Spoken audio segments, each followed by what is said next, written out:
Hey guys, this is DFD, aka Dark Frozen Deaths, back with another Kamihime project video. This one, something that everybody should know at one point, so this is more or less a guide to help out both newer players and players that don't know about this sort of thing. But it's called attenuation value on the Japanese version, but we literally just call it soft caps for damage. And this is just the first part of the video too, because I'm going to cover some other stuff as well outside of this. But starting with the soft caps, what that means is that when your damage hits a certain point, it starts to taper off. And what that point is dependent on what ability is used. Now with normal attacks and bursts, it's a set amount regardless of the character. But with abilities, it can vary between the characters, and not all of them are known. And I'm not really going to go too deep into each and every single ability where they have soft caps and whatnot, but it will show that the general thing with different characters are going to have different things.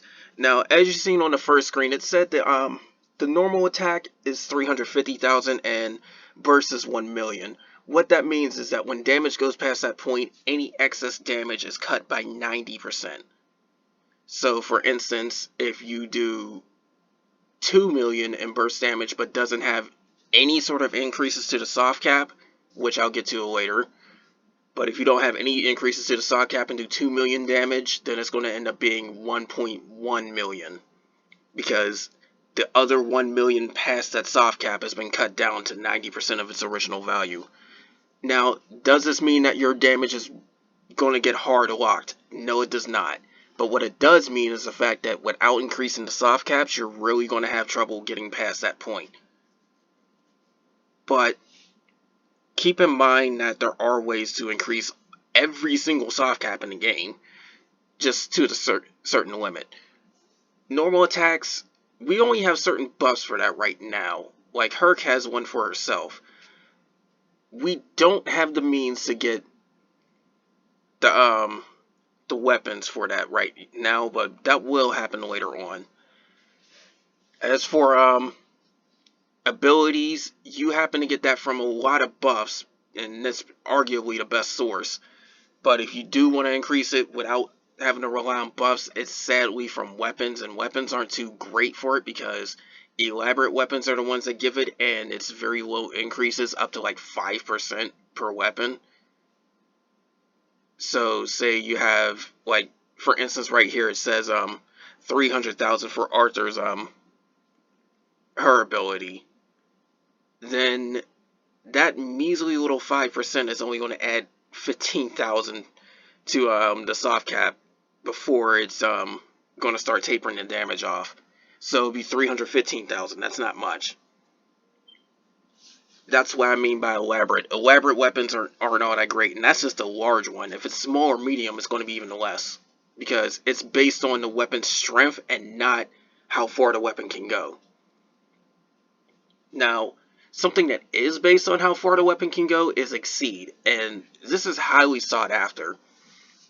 It increases burst soft caps, so this is the main reason why in a lot of videos I would say, okay, this has Pride or Assault, and then the second skill is Exceed, you should go after it. That's pretty much the main reason why, because you will be letting off a lot of bursts, and being able to have a 2 million soft cap is definitely going to help. That said, you generally need about maybe two or three Exceed weapons, depending on how strong they are. Maybe 4 if they're really low, because if you get a bunch of small ones and they can't go in the final break, then yeah, you are going to need 4. But it's also dependent on what buffs you may or may not have too. Some characters can buff the Exceed cap, but at the same time, you still generally want to get that 100% increase to the soft cap. That way your burst will go up to 2 million before the damage starts getting reduced. So you have to really grind that out. And as far as I know right now, it's mainly from the Guardian raids. the events that gave DXC weapons more or less have already passed, and that would be the Union events. They will come back later down the line, but that's like over a year later at this point. So there's that. But as for the soft caps for different abilities and whatnot, these are the ones I am going to show, which is the known ones for heroes, because these happen to be the ones that people commonly go past or whatnot. Now, with Arthur's second ability, which is her damage nuke, it has a 300,000 soft cap. Isn't that much, but it is some extra damage. John's not made for damage at all, so she's only got 140,000 before the damage starts tapering off. Andromeda does not have any damaging abilities whatsoever. Solomon's one of the ones where you have to pay attention to that. She gets 500,000 on her first ability, which is the single element ability, and the second one, which is Solomon's ring. Each hit tends to taper off at 100,000, so a total of 600,000. That means without any soft cap increases, she can actually do over 1,000,000 damage before it starts getting reduced past a certain point. So that's actually really impressive. But if you've seen some of my videos, I managed to get that to like 800,000 or so. And there is a buff I had on her before from one of my characters, which increased the soft cap by 20%. But what that would mean is that the first ability would have a soft cap of 600,000 instead of 500,000, and the second one would have 720,000 instead of 600,000. That said, I'm still going way past the soft caps. That means that for me to, say, do 900,000 with the first ability, and it's got a soft cap of 600,000, that means I'm going 3 million past where the soft cap hits, because it will register as 900,000 that way, because it will be the it will remove the 600,000 from the increase of the soft cap and all that, and the remaining 300,000 you just multiply by 10. That's the damage you really would have done. As you can see, soft caps can really reduce the damage. That said, it's best to really just try to get past the soft cap only if you have no other options. Like, for instance, say you have your burst streak at Dolan's and you've hit that point where all the soft caps are already hit, then you don't have too much more choice but to just press on forward, because there's not really too much else you can really do. That's generally done with buffs, but that's the main consensus of it. But anyways, going back into things, there's a few soft caps that are unknown, so for Siegfried and Mordred, those are definitely unknown. One of her EX abilities, though, happens to have a 700,000 soft cap. That's actually pretty good. And the first one's had 190,000 from what it said, but generally those type of abilities are like rounded up to like maybe 200,000 or so. I'm not sure. But at the same time, that's still not bad for her EX skill. Artanian, they don't really know. Hercules has 700,000. And there's another ability she has, which will be 600,000.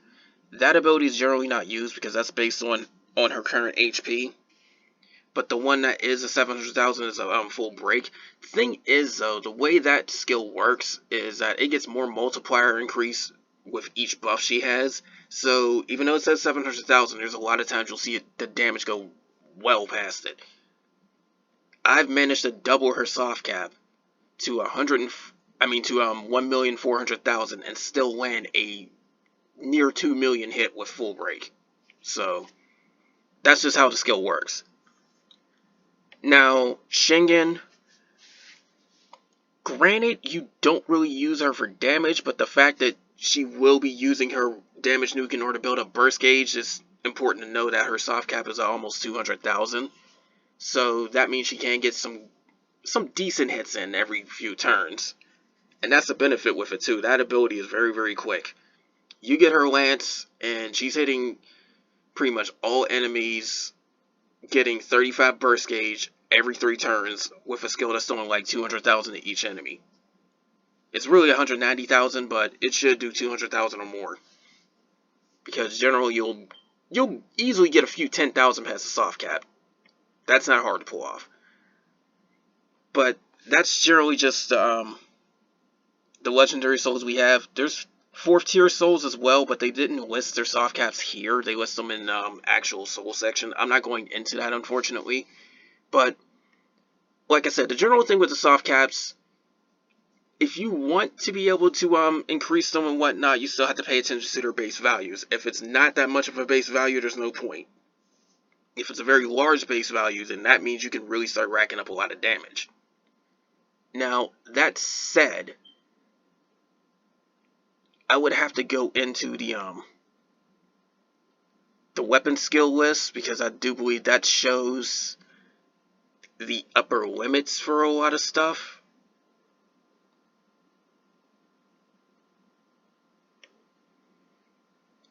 Like, it's easily shown that the upper limit for Exceed is the upper limit increases 100%. That means the soft cap will be at 2 million when you get that full 100% increase. That's why you want to Exceed weapons, and it's not just the damage increase you're getting, but also the damage limit. This is why you want these Exceed weapons, because it's also based on your skill level. If you can get a large one, you're going to get a lot of increase. You only need like 2 large ones at skill level 30 if you can pull it off. Now, damage isn't the only thing with it. Healing also has one, but it's a weird type of mechanic, because healing is more of a hard cap instead of a soft cap. That means with a hard cap, you're not going past it no matter what. But you can still increase it with ascension weapons or certain buffs. I know Soul has one of them, and a lot of people happen to use Soul. But what Ascension's really doing is increasing the recovery cap by a lot. Meaning that, say you have a limit of 1,000 healing for that skill, then with the max amount of Ascension, which is 200%, it will become a 3,000 heal at most. What's working behind the scenes is the fact that if you're not hitting that recovery limit, the amount is also being affected as well. Each skill has a base amount that it heals, and then the cap is what limits it from going so far. Like, for instance, you may come across an ability that's healing for 1,200 HP, but the real thing behind the scenes is that it's healing 40% of your max HP, up to 1,200.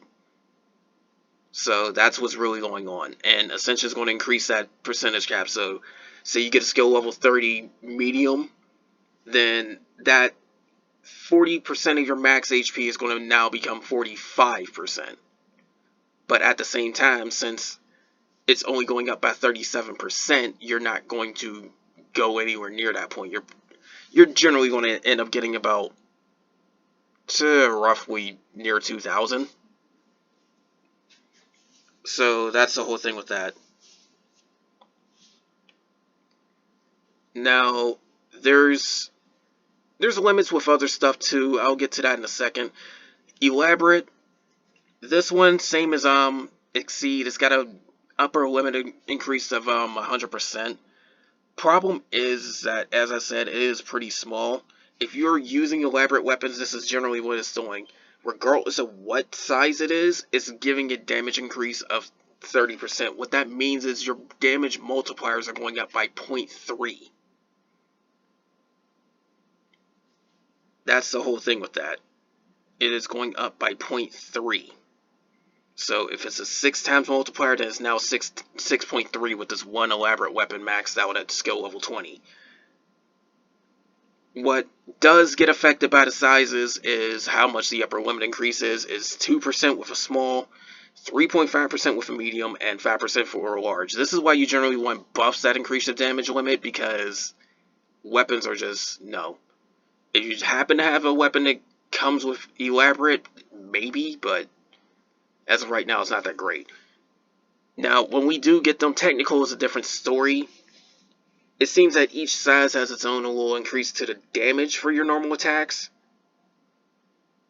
And It's giving a upper limit increase of 5% for small, 7.5 for medium.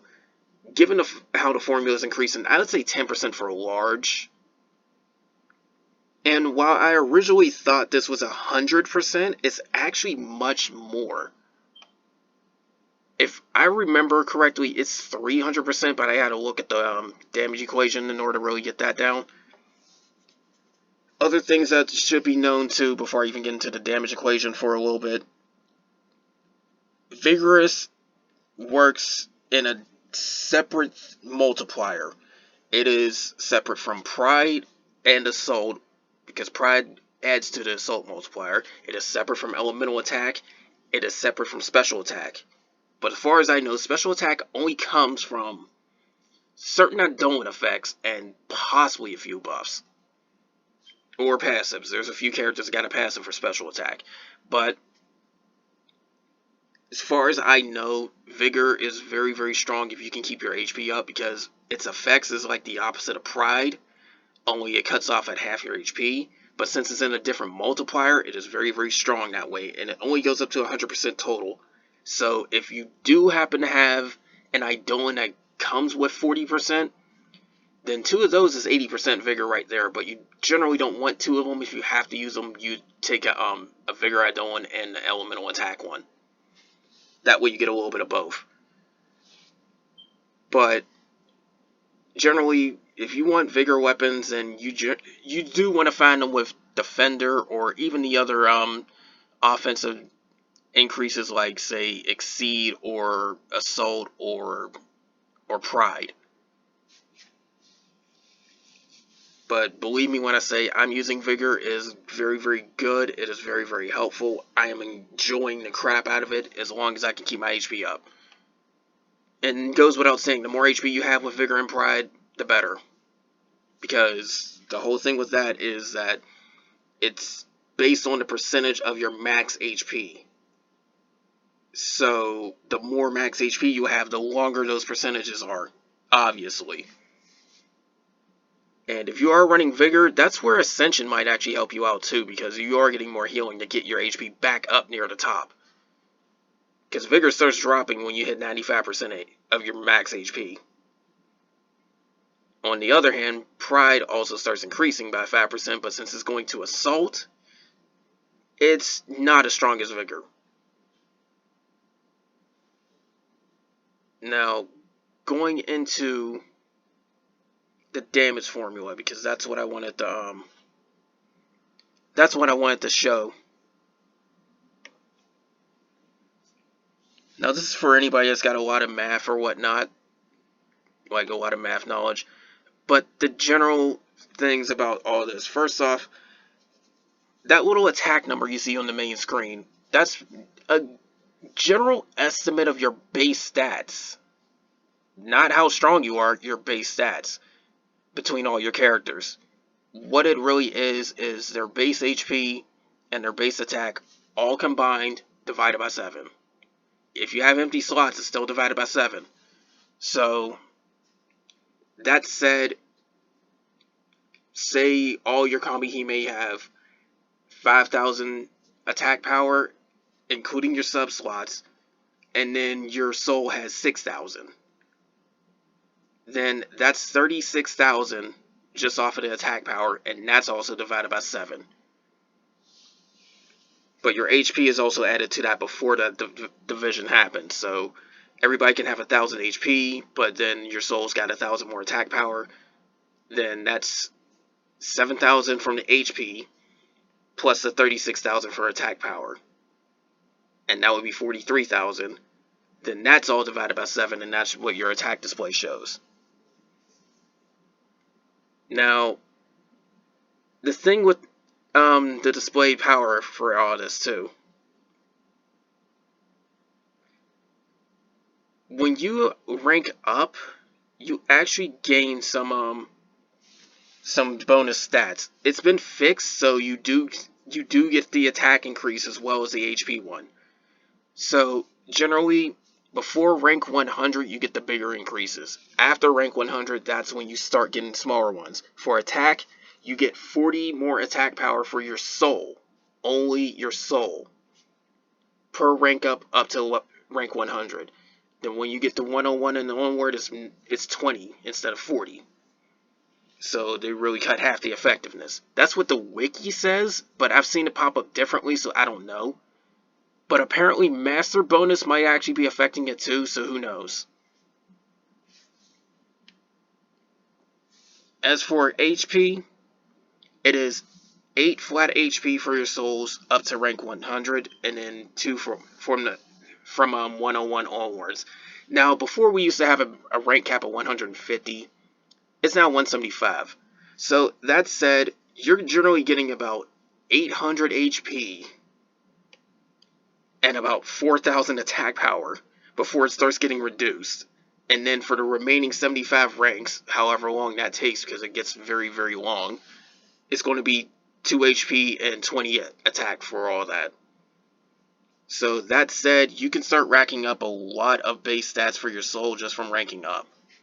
So if you really are trying to min-max or whatnot, that's another purpose to rank up, not just for friend lists and all that too.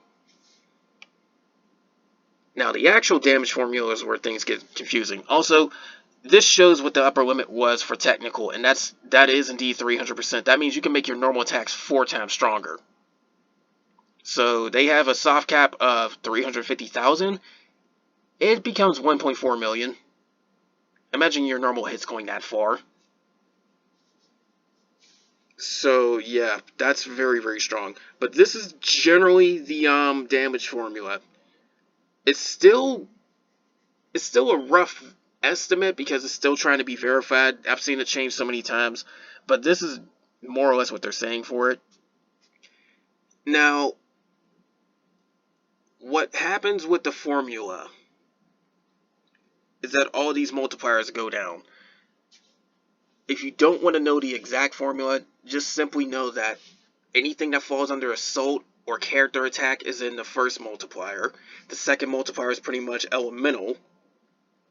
And also, when you have advantage against the enemy, this is also added to an elemental.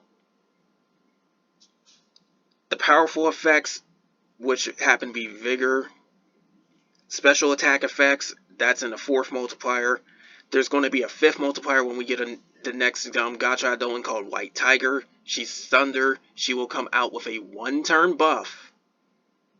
And you only use her once per fight, but it's generally double damage if you have her maxed out. So if you get her at max break and do all that, that is double damage. That's going to be in another multiplier. Sneak attack, that is your critical hits, or stinger.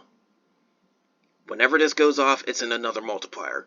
It can be good, but only if you get it from buffs, and only if you're at elemental advantage. I wouldn't waste your time getting stinger weapons. Apparently, the Union Guardian also comes with another multiplier, but it's very, very small. It's like 6% or so. And then, what happens for the other multipliers is this. If you have something like, say, Rampage or Technical, that's going in another multiplier.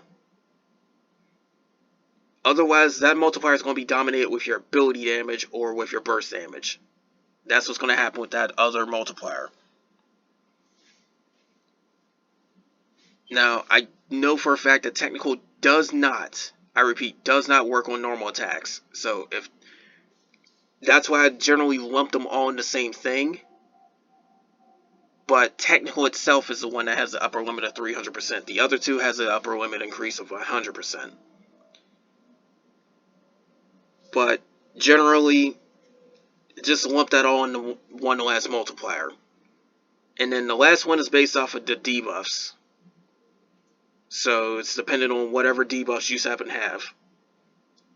And if that's the case, it's going to really start reducing your damage. You do not want that. Now, as for enemies, it'll be applied versus their defense. And generally, if you can cut it down to half, which is the 50%, the 50% limit for debuffs, then you're doing double damage off of that. So that's the simplest way to do it. But this is on screen if anybody with a Giga Brain or whatever has any sort of clue how to add all this up. I, for one, can, but I have to take my time at digging all this stuff out, especially considering the fact that weakness application will go into the elemental formula. Plus, light or dark is a weird 3% extra. I don't know why. Probably because there's no Union Guardian or whatever for it, but who knows. And keep in mind that these are the different types of enemies that have a different defense value than 10. Because 10 is a normal amount. So that said, you can end up be doing more or less when any of these enemies show up. And as far as I know, every last one of them's appeared at least once. Except for 2 of them for an event coming up way later down the line. But that's generally the damage formula. They have other stuff too where it calculates how burst streak damage works. And then different effects and whatnot. The actual weak point corrections too. Like I said, light and dark is this weird extra 3%. Instead of 100, it's 103. This is just how it is. Phantom is just weird. But generally, just consider it just weakness damage, period, point blank. And then they also got the, there's like median formulas too, when you try to take into account the, how much damage everybody's doing and whatnot, so there's that too.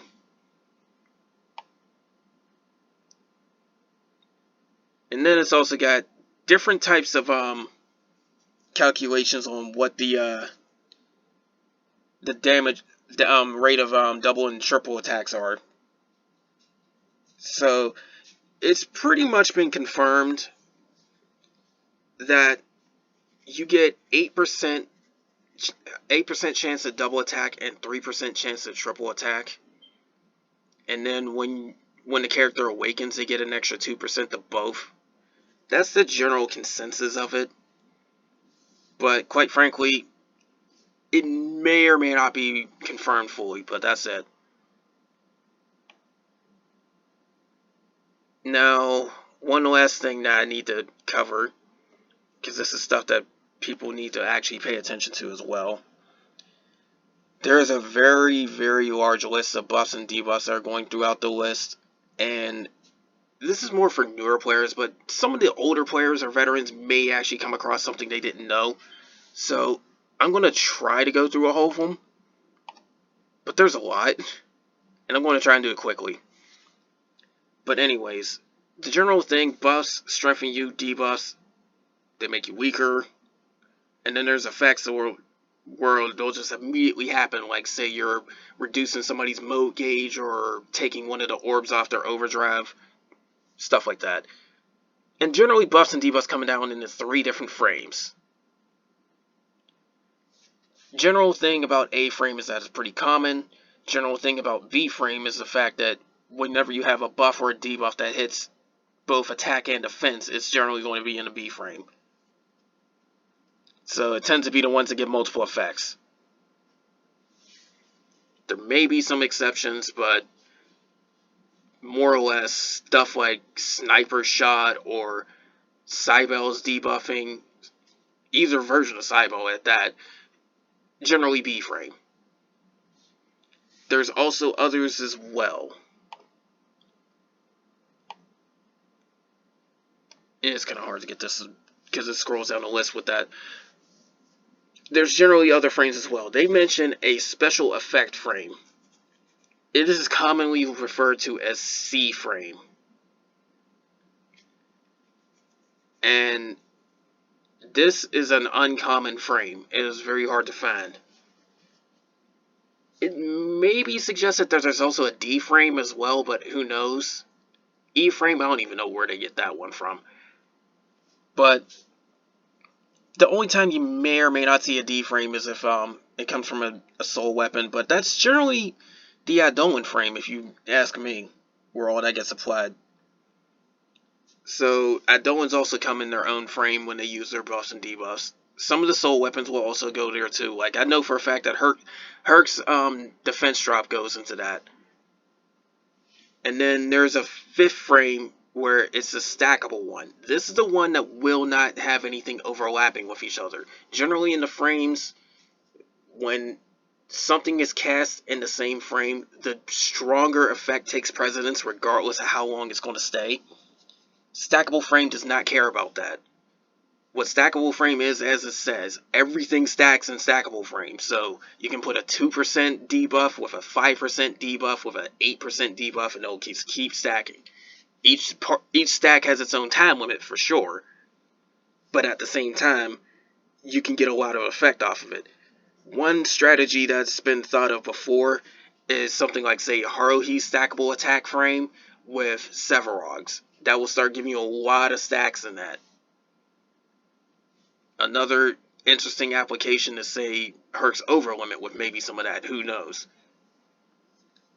But yeah, that's the general thing with that one.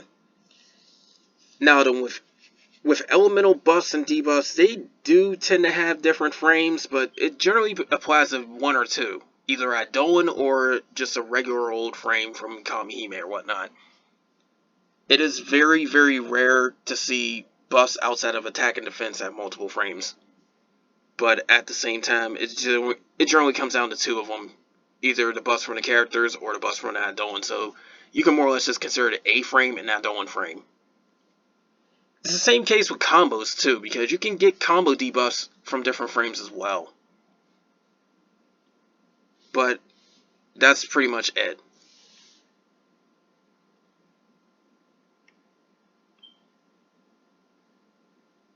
Also, for some weird reason too, it says that upper limit increases don't cancel each other out, but I'm not fully sure on that one.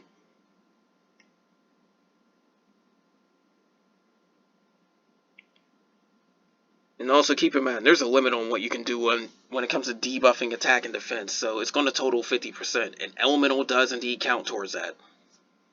So if you say have a light resistance debuff on an enemy for 30%, and then you have 20% in A frame, you've already hit the 50% debuff cap right there.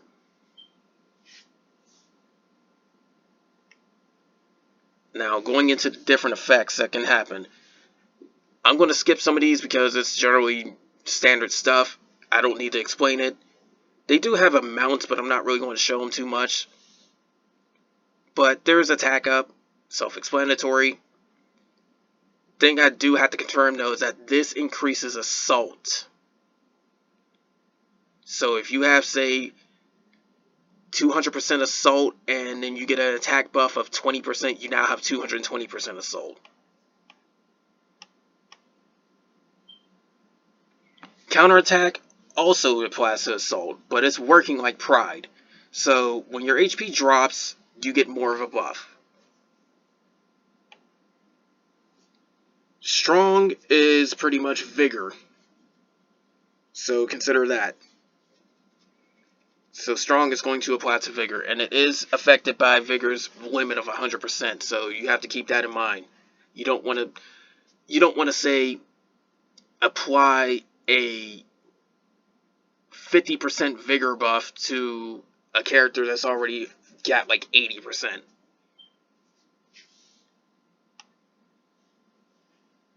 Now, attribute, that's generally the elemental section, and when you do apply an attribute increase, it is to your elemental attack. So say you get, between all your stuff, 130% elemental attack, and you get a 20% buff off of that, you now have 150%. There's not too much to really explain about that one either. Special attack, not too many buffs have this. There are a few characters that will get it, but generally speaking, it's very, very hard to find special attack, period, point blank. But that said, it's there, and it's going to be in its own frame. Normal attack, not too many of these, but they also exist as well.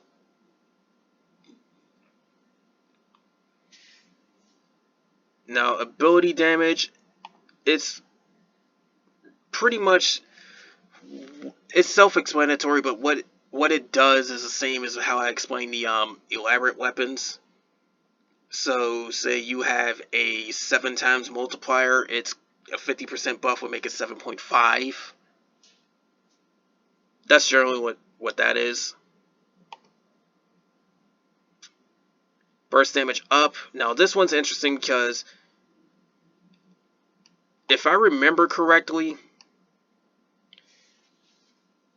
the way burst damage works is based on two things. For souls, the weapon they have.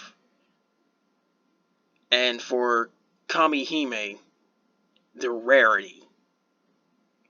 So it's got its own set multiplier based on all that. Like R rarity is 2 times, SSR is 5 times, I think SR is 3.5. And if they awaken, the SSR is now 5.5 times. Souls, I forgot the exact amounts, but they generally follow the same formula more or less. But what burst damage is going to do is also increase that multiplier. So you have to translate it to a flat number. So a SSR starts at a 5 times multiplier. If you apply, say, Shingen's buff at its maximum power, because keep in mind that if Shingen doesn't have 50 burst gauge, it's going to be weaker. But Shingen's provisional force buff, and she burnt out all 50 BG for it, then that's going to put 200% or 2x on that multiplier, making it a 7 times for the SSR that's got that buff. This generally has an upper limit of 500%. So that said, you can get, say, a 100% increase from one Kamihime, then get Shingen's provisional force for 200%, and then maybe have enough enough exceed weapons in order to get their last 200%. Nothing else is going to increase your burst damage multiplier. So that's just pretty much it. If you want to increase your burst damage at that point on, you have to get other buffs like, say, attack up, elemental, all that type of stuff. That's generally what that means. It's going to be a 10 times multiplier max, period, point blank. That does indeed mean that for those that do happen to go get Shingen's bow, which usually isn't preferred, but some people do actually make some decent setups with it. But for those that do happen to get Shingen's bow, that makes our provisional force get a maximum increase of 500%. So that's immediately going to make anybody that's SSR or awakened go up to the maximum increase just off of that one buff. So keep that in mind. Now, they say conditional attack, runaway, or concentration or whatever. These are really weird. But here's the general breakdown. Conditional is based on the mode gauges, or if there's like buffs or debuffs or whatnot. You don't find too many of these. Runaway is actually rampage, and generally that's just going to increase the normal attack damage. Because even if a character can indeed use abilities and still be under rampaging, I do have one of those characters. It's still only really increasing normal attack damage. It's not really going to allow bursts or abilities for the general part of it. And then concentration is pretty much a damage multiplier. It's going to buff you up, and then when you finally use the ability or certain attacks at the right time, then you're going to use the buff, and that's that. Generally, you can sip and consider stun damage buffs this under unconditional, but it's just there. Sneak attack probability up. That's going to increase the rate at which you do weakness damage hits, and how much it's multiplied is based on the skill itself. It's weird, but that's generally the best thing I can say about that one. It's practically a stinger buff. And the way it works too is the fact that if you have multiple sources of stinger, then one of them can go off, but the other may not. So there might be times where all of them go off, there might be times where one goes off, there might be times where none goes off. It's really confusing. But just know that the more stinger you have, the better, provided that it's from buffs.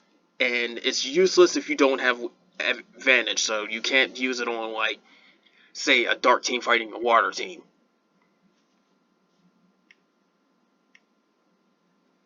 And of course, damage limit increase, self-explanatory, but they're generally put under one of three categories, either normal attacks, abilities, or bursts. And yes, normal attacks do indeed exist. There's just not too many of them. Interestingly enough, there's a stackable one that Herc has where it does all three, just to herself though.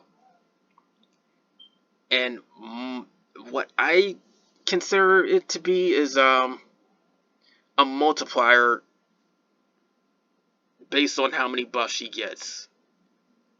So that over limit, if you get all five, it's going to be at its most powerful for it. Because I generally think it's going to be 100%, but that's all I really know about it from my experience. I don't have hard numbers, but I think it is like 20% increase per buff. So if you can somehow get 6 or more, maybe your normal attack upper limit might increase further, but abilities and bursts has already hit its point where it's just not going to matter.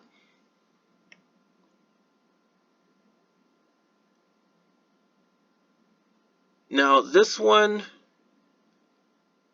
I don't even know where this comes from.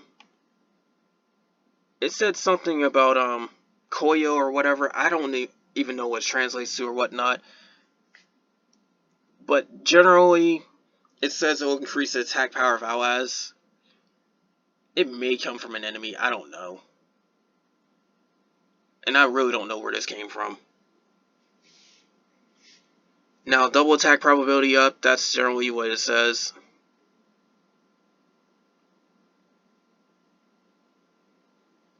Now, the thing is, it may be possible for double attack to be calculated before triple attack. Don't really know for sure. That still needs verification. But if you do happen to have double attack buffs, it's not that bad. And then there's the same thing for triple attack. I'm not really going to cover that. It's self-explanatory for both. It's like it'll buff you up and you got a better chance of doing that. There's also guaranteed versions as well. Some characters do have it. Other characters can put it on other, like, people.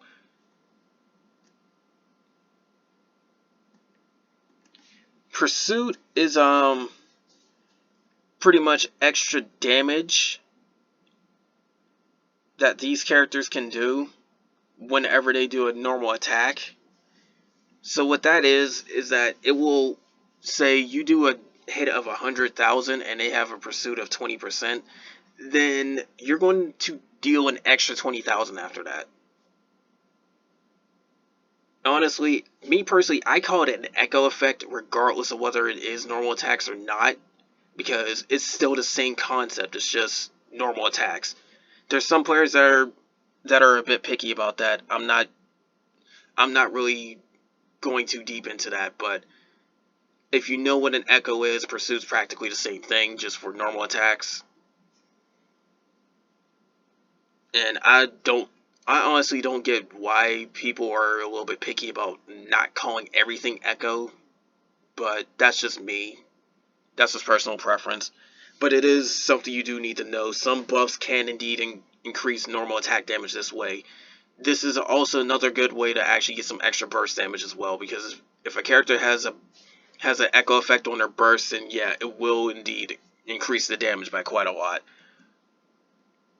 Now, abnormal rate changes. This is your resistance towards debuffs. I generally don't know how this fully works. Nobody really does. They haven't really confirmed them yet. But the general consensus with it all is just that with abnormal changes, it's just you either get debuff more or debuff less. It's self-explanatory, but the actual numbers are just confusing. Now, defense up. It even says right out the gate with this first line, you do not negate the damage if your defense is 100%.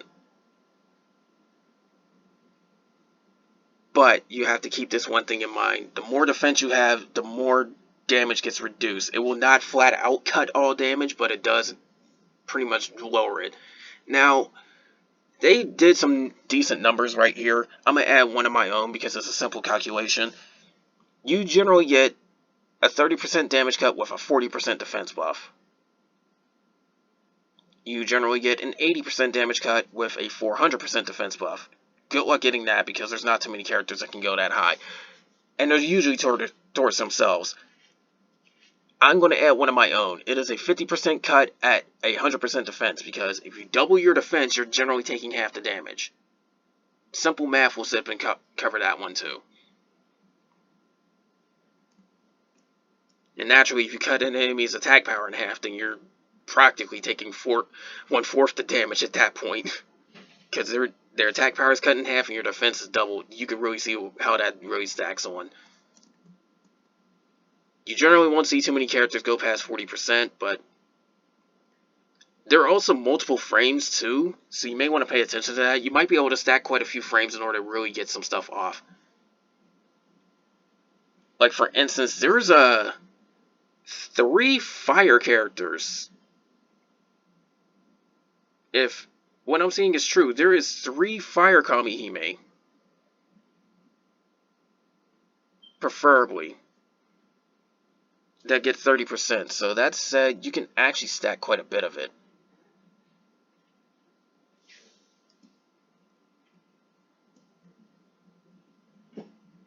And this is Tanya and Uriel is going to both get 60%. That's insane. Athena's got some little special thing where she can get 900%. I forget how. But at that point, she's pretty much taking, like, what, 1/10 the damage? And then there's some that's got unknown increases, but who knows. Now, patience. You should know how pride works, then you would know how patience works. When your HP drops, this increases. But this is for defense. And they can get insanely strong. The general calculations for it is the fact that when your HP is down to 70%, you got a 50% defense increase. When it's cut in half, you got 300%, and when it's like 5% of your HP left, this is 920%. This will make SSR Bastet very, very strong because you can apply it to everybody.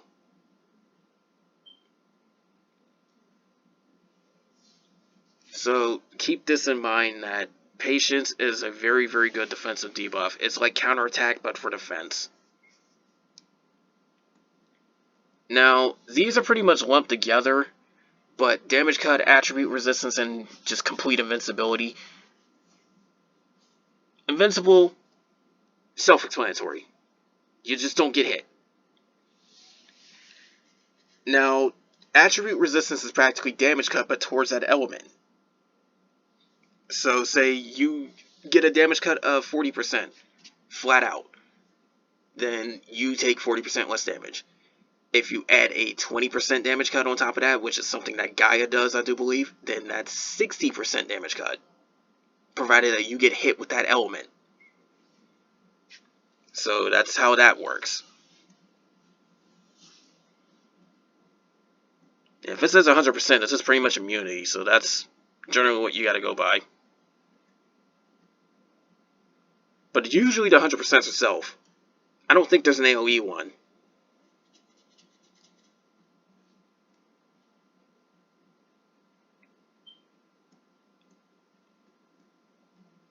And then these are a lot of the characters that get flat out invincibility.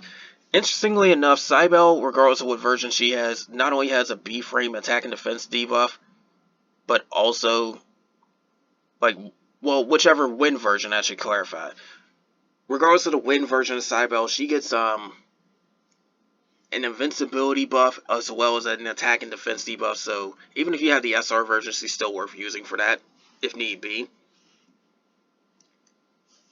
Now, Reflect, Intercept, and Response. These are practically the real counter moves. Because Reflect will reduce damage by a certain percentage and then bounce some of it back. Interception will just completely neutralize one hit, meaning you just won't take damage, and then it will send a counterattack back. As in, it will do a counter hit.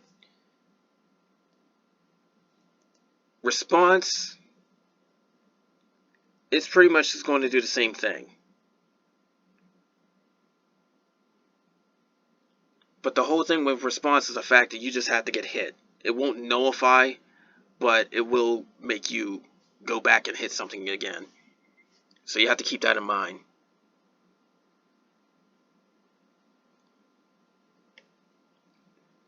So yeah, don't confuse this with counterattack. Counterattack does not cause these.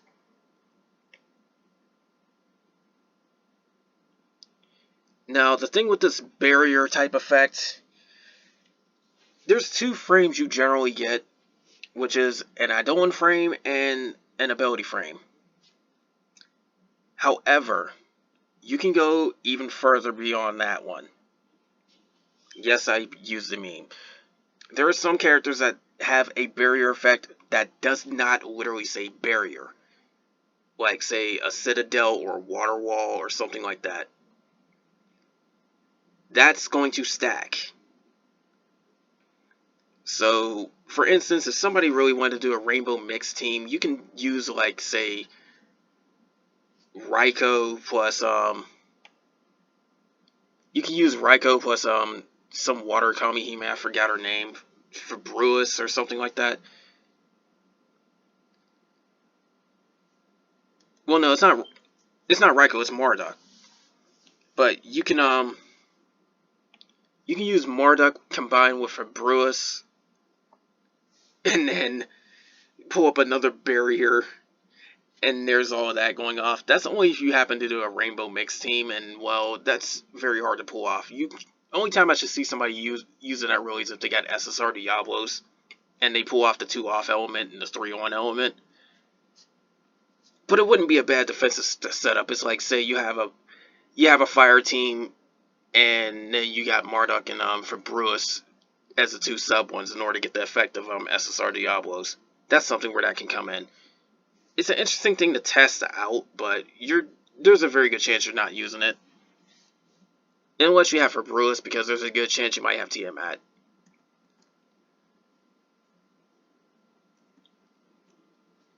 And then this, like I said, increased resistance and whatnot, that's already been said.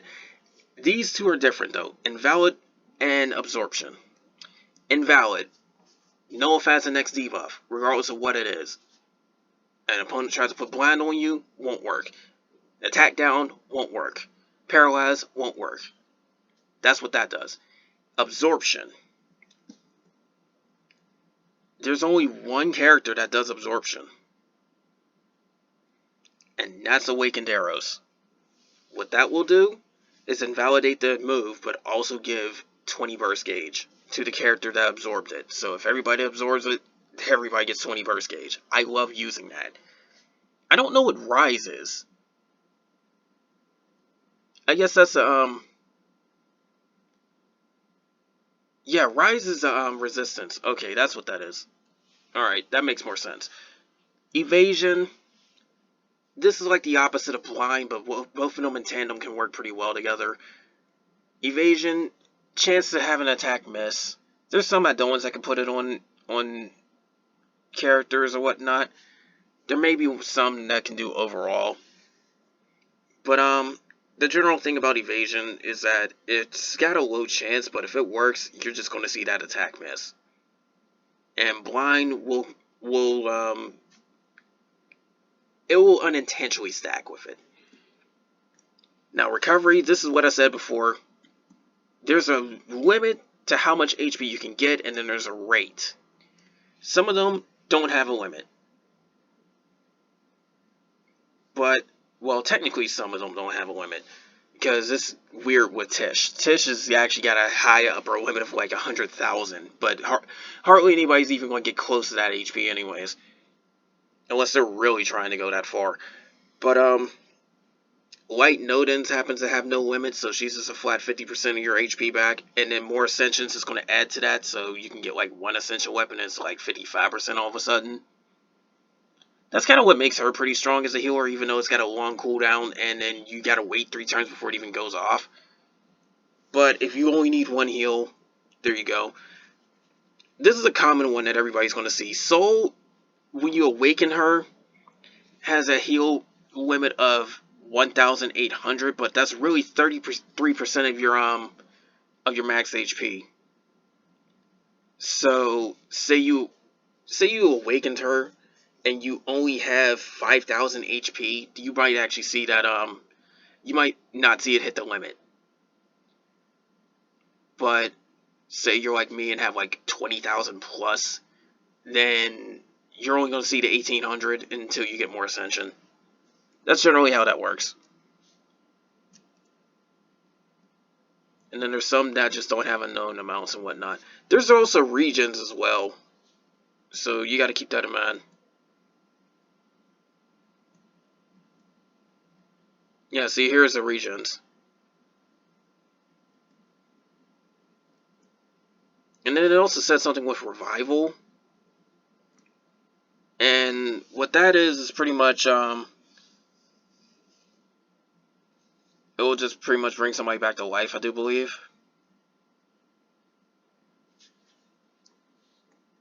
Now, energy drain also works kind of like the regen, only it's for normal hits. So when you land a hit, absorb that amount of HP. And it can be pretty powerful when you start comboing a lot, so keep that in mind.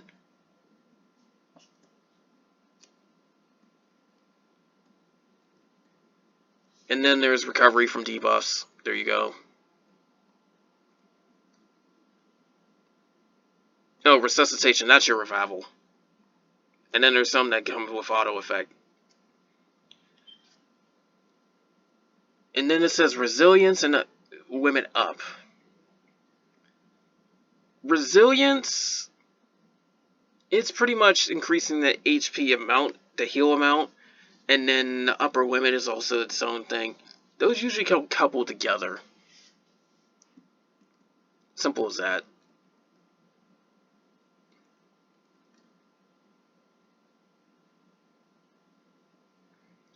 Oh no, resilience is actually something different, I think.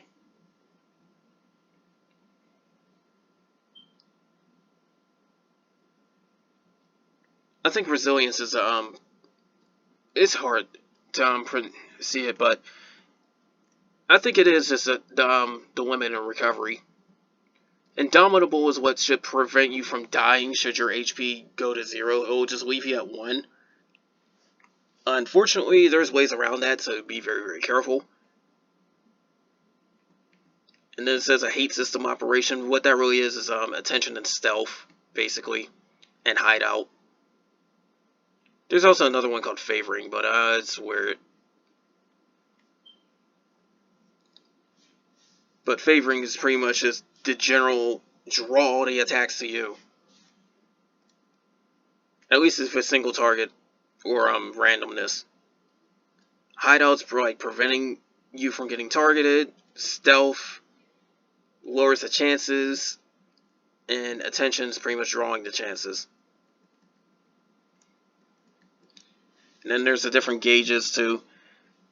Burst gauge increase. This is a general direct increase on how much burst gauge you get. So that's something to know.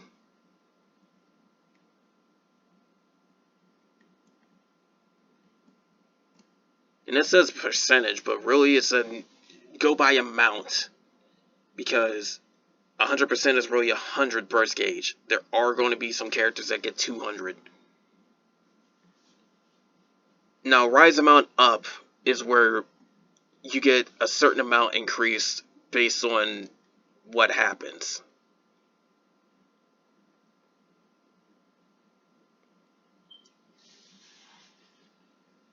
And that's what these are basically.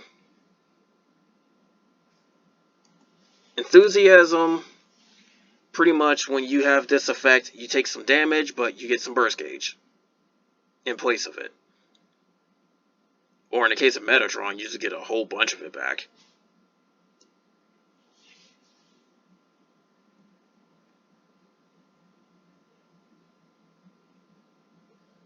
When used correctly, Metatron can triple burst as well with hers, so keep that in mind. Inspire is totally different.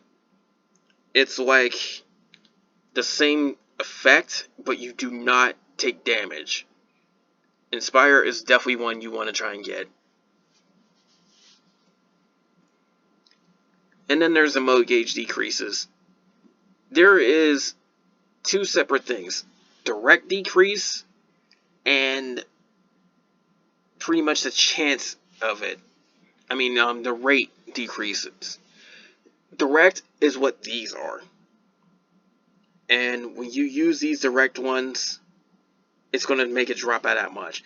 I think the one for Raphael is wrong because this should have been 30%, not 20%.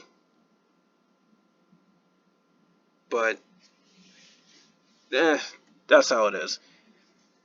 Now, the reduction amount.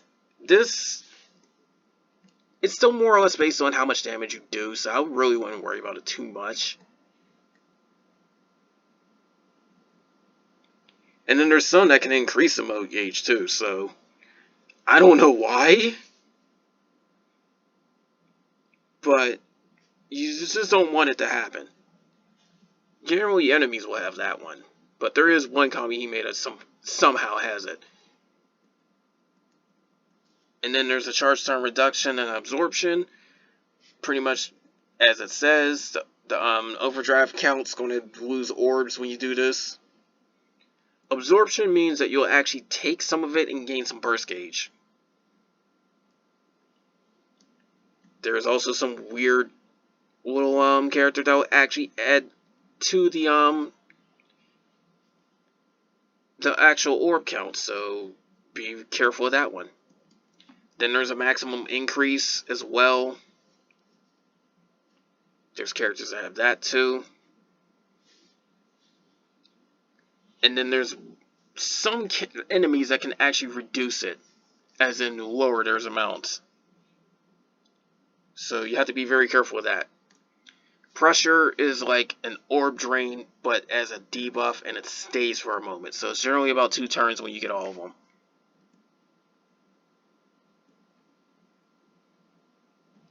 And then there's all the different status reductions and whatnot.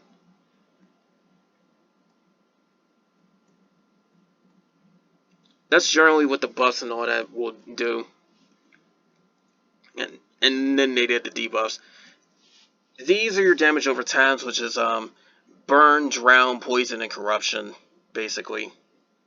And corruption is putrefy. They have very low amounts. You wouldn't really want to worry about them too much. What will happen is the fact that there'll be some characters that can do some insanely buffed up ones. And they last for a long time. If you can land them all, you're going to start dealing a lot of damage very fast.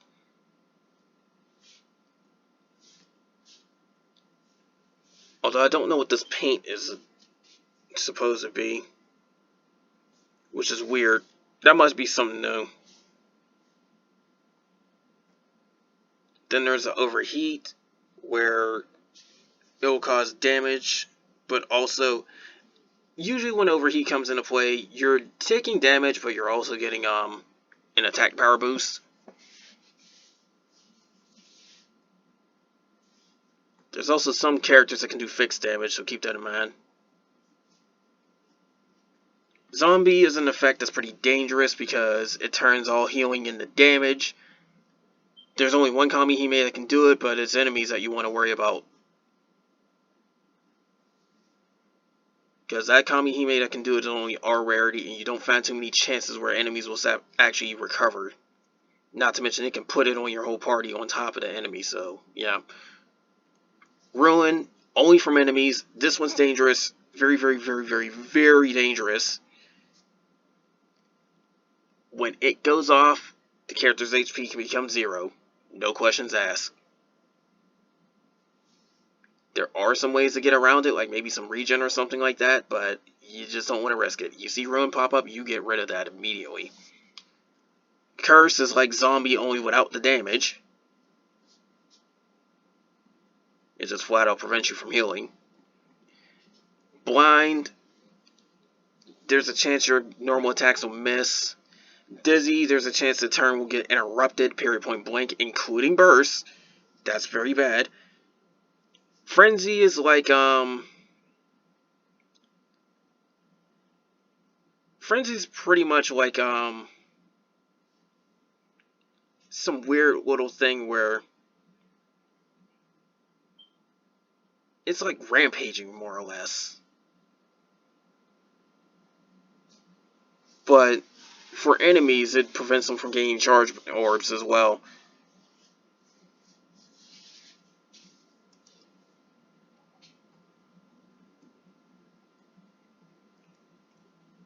Now, here's some really weird ones too. Paralysis, I don't know what charge is. But then there's Flame Bind. This is just pretty much a short duration usually, but it will prevent enemies from taking action. Or allies if you're hit from it for a certain amount of turns. And this is a no questions asked on that.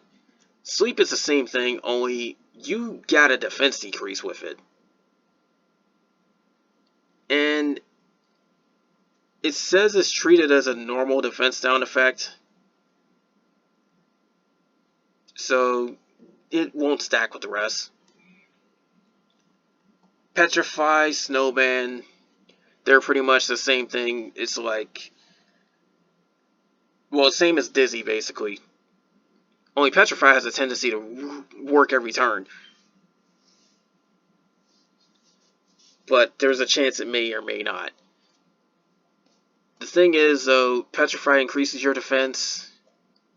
The Snowman thing is just random Dizzy. Confusion is interesting, because there's a chance enemies will damage your allies, and vice versa, where enemies might make you damage your own allies. It will skip their turn and everybody just takes damage, based on whatever confusion it is. Restraint, it prevents, it's like Dizzy, only you just can't take any actions, and it also reduces your defense.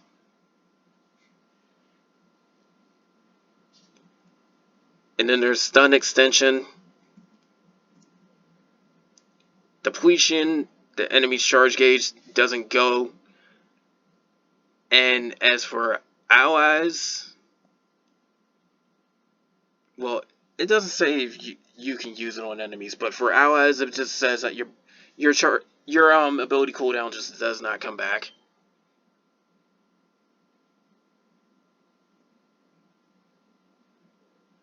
Frozen's another one we'll get eventually. It pretty much just holds all burst gauge increase, period point blank. But it doesn't prevent you from using abilities. Speaking of which, there's ability seal and burst seal. And then there's stuff where it clears debuffs and clears buffs. Anyways, that's all for all that. This was a long video because there was a lot of different stuff to really cover, but those are like, some of it's lesser known mechanics and some of it isn't. But generally, that's all I really had to say about all that. But yeah, the main point of this video is to just get it out, that info out there, because some people may not know stuff about the soft caps. There might have been some buffs and debuffs you just didn't know about. And then the damage formula, it might change, but that's generally what's being decided for right now, what the damage formula should be. And it does add up because, again, Elemental seems to be in its own thing. Assault does, Vigor, Special Attack. If you test it yourself, you'll notice. But anyways, like I said, this video is going on long enough, but more guide videos should come soon. There's not too many more of them left, though, unfortunately. But anyways, that's all for now, guys. Take care.